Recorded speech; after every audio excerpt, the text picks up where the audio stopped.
Hi, we're Richard and Jackie from Early Retirement Wanderlust. And we're in the second week of our road trip, travelling up through the Outer Hebrides. And we are currently making our way up through the Uist Islands.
As you can see from the video, we had the most amazing time on Barra. It was stunning. And the weather has changed a little bit now. It's a bit more cloudy, it's a little bit colder and windier, but it's dry and we'll take that. So yesterday we made the short crossing across to Eriskay on the tiniest of ferries, and just have a look and see how we got on the beautiful island of Eriskay.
How beautiful was the ferry port at Eriskay. The sea was so calm and the waters were just crystal clear. You could see right down to the bottom, even though it's really deep. We were having a bit of a look for seals, we were looking for otters, but there were none. It was a beautiful island in its entirety, but for me, dad fact, in terms of the history, it was absolutely amazing. So as he came into the port, the big beach that you saw was Bonnie Prince Charlie's beach, and allegedly that's the place where he landed when he first made his run back to Scotland, which obviously eventually played out at the Battle of Culloden. But interesting fact as well, and Jackie doesn't believe me on this, there is some flora and fauna on the hillside behind that beach that is not found anywhere else on the Outer Hebrides. And allegedly, it came in Bonnie Prince Charlie's pockets, which I am happy to believe. I was more interested in the other things that were on the beach side when we were on Eriskay. We drove around the island a little bit and we came down to an absolutely stunning beach, but even better, there were all the Eriskay ponies. There were about 10, 15 of them altogether. They were just all over the sand dunes. They were absolutely gorgeous. So we had about 20 minutes just stood amongst them. They were very calm and serene. So we spent last night at Kilbride campsite, which is a beautiful little setup. It's really, really well organised. This was the tricky one to book because we couldn't book via the website. We had to ring, no one answered, but then the owner rang us back, took our names and said cash on delivery. And it all worked so smoothly. Even though we actually changed the day, we arrived a day early and he said that was no problems at all. Yeah, it was a great campsite. We arrived a little bit late so that we missed, there's a cafe on site, but I gather it does really good cakes and food there. And there's also a little hostel there as well if you're not in a camper van. It was perfect for us. It had really spotlessly clean showers and toilets, which I'm sure Richard will want to tell you about. Yeah, of course. It's a quick break for Rate My Shower. Welcome to the Kilbride campsite on South Uist, spacious shower facility with 3 cubicles for men. You can see how spacious each cubicle is, with the wet and dry areas separated by a full-length shower curtain. These hooks have seen better days. Perhaps people were keeping them for mementos. A nicely designed, space-saving, flipped-down seat, wet room-style drainage, a wood-trimmed shelf for shower accoutrements, constant hot water with thermostatic controls. A unique, but I have to say very invigorating and not unpleasant shower head. Overall strengths: space, cleanliness and hot water provision. Areas for development, the temperature of the room and shelving surfaces. A very impressive overall score of 43 out of 50 for the Kilbride campsite on South Uist. Even though we were travelling and it's mid-April, the campsite was actually really busy. There were 14 vans there. It's a really good value. It was £25 a night, and that included electric hookup, and you didn't have to pay for the showers, which on some of the campsites they're £1, which is fine. So today it's going to be a little bit different because we are going to be heading up through South Uist, Benbecula, and then ending up on North Uist. And I think you'll find it really interesting in terms of how the geography changes. It's a whole series of interlinked mini islands, and we are going to try and get a little bit off the beaten path, off the main road, and see what we can find on our way north. So see where we get on.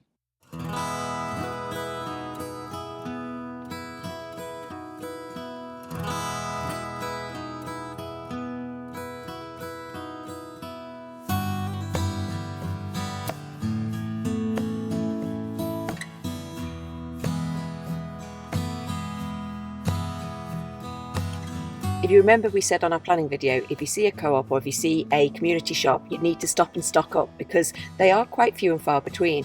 And when we did our shop on Barra, although they had lots of fresh fruit and veg, we had a bit of a disaster because their fridges were broken and they didn't have any milk or fresh meats or any fresh foods at all. So we're hopefully going to go and stock up.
How cool is this place? We're at Howmore Youth Hostel and it's in an old renovated black house and it is absolutely stunning. We did see the warden and she let us have a little bit of a sneaky peek inside. Howmore is just a typical tiny little hamlet that you find on South Uist, and as you're driving up through the main road, I think it's really important to try and turn off left and right because you just find these little places that are absolutely credible. So this time when we were heading north we turned off left, and I think our next turn is we're going to head north and turn right and see if we can find something else. But yeah, absolutely stunning place. And we did a little bit of a walk down to the beach as well. There was quite a secluded, very quiet bay. We had it to ourselves, just beautiful.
So Jackie, where are we now? We're going on a bear hunt. Out of the Robbie Rome's Outer Hebrides guide, I am following a trail of the Langas Woods. Hopefully we should find a sculpture of Hercules the bear, who Robbie tells a story about a Kleenex advert and a real live grizzly bear that was loose on the island for about 3 weeks. So we're going to go and find the wooden structure, hopefully not the live grizzly bear.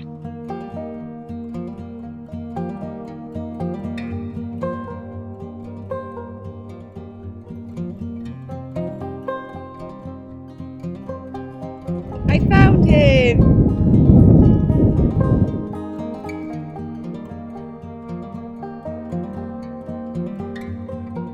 So after a very successful trip to find Hercules the bear, we are just going to take it down a notch or two on the culture front now. And on the drive in here to Langas Forest, there is I believe it's Barra Langas, which is a Neolithic burial tomb that's chambered. Jackie is absolutely delighted at the prospect of getting some Neolithic history in, so it's only a short drive down the road. Interesting dad fact, probably not very interesting, that I find really interesting, however, is that along the main roads in all of the Outer Hebrides are the old roads. So we're currently parked on the old road, and it's absolutely incredible because you think that the Hebrides is isolated and wild these days, but what it must have been like with these tiny single track roads, it's incredible. But there's your dad fact for you.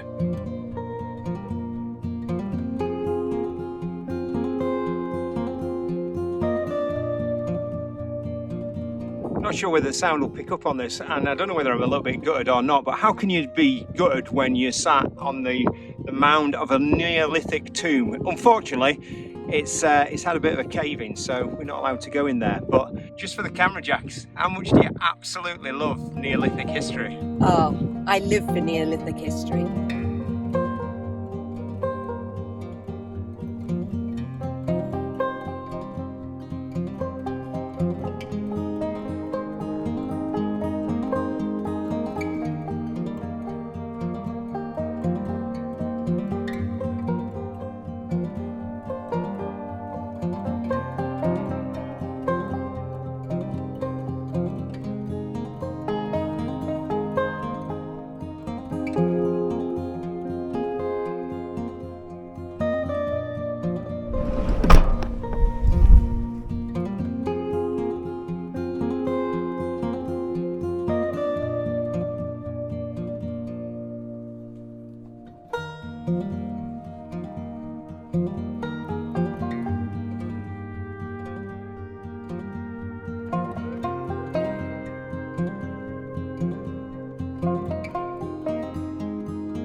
That we have managed to capture the video images that truly show the sort of variety of the geography that we had today on the drive. There was a lot of driving, there was no doubt about that, going north to south. We covered a long way, but we also had loads of adventures on the way.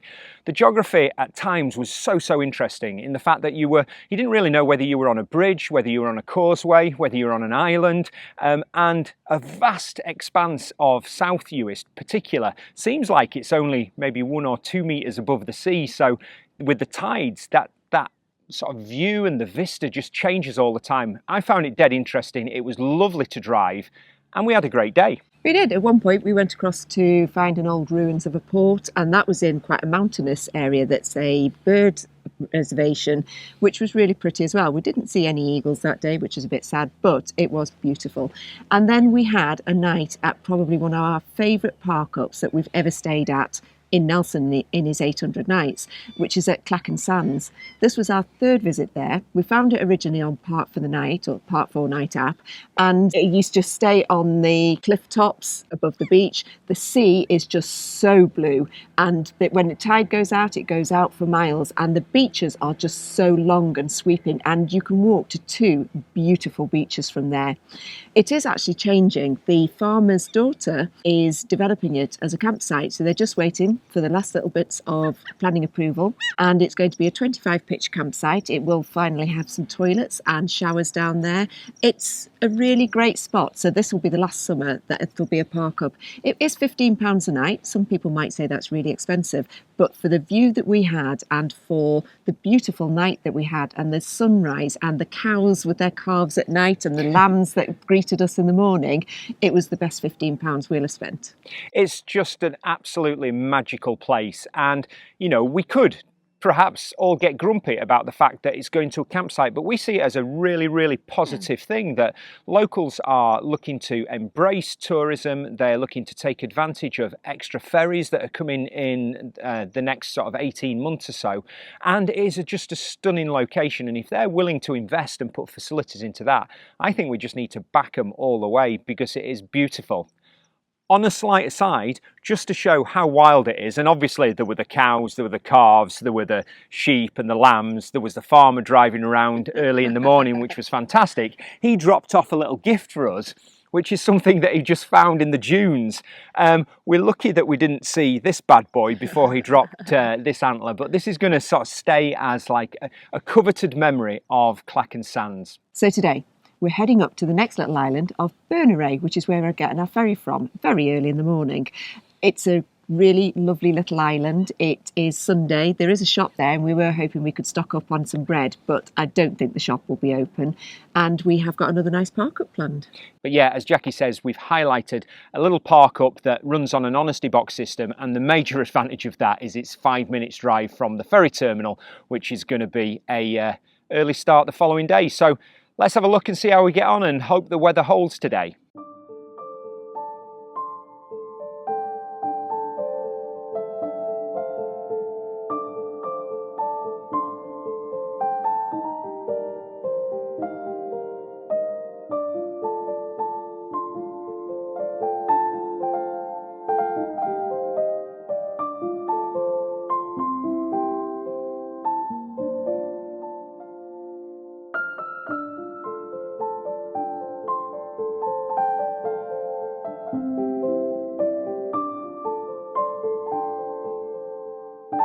What are you doing, Jags? I'm just really excited. When we stayed at Clachan Sands last night, the farmer said that his wife has got a cake honesty box, and we found it. It's bright pink, it's really pretty, and I'm hoping it's full of really nice cakes.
Afternoon. We found a really gorgeous park up on East Beach on Berneray. It's got a £10 honesty box, and I'm just going to go and put our money in. We always bring envelopes with us and just write a quick note to say thank you for providing the facilities, because it's just really important that people know we do appreciate it, and even more important to make sure they know you've paid your money.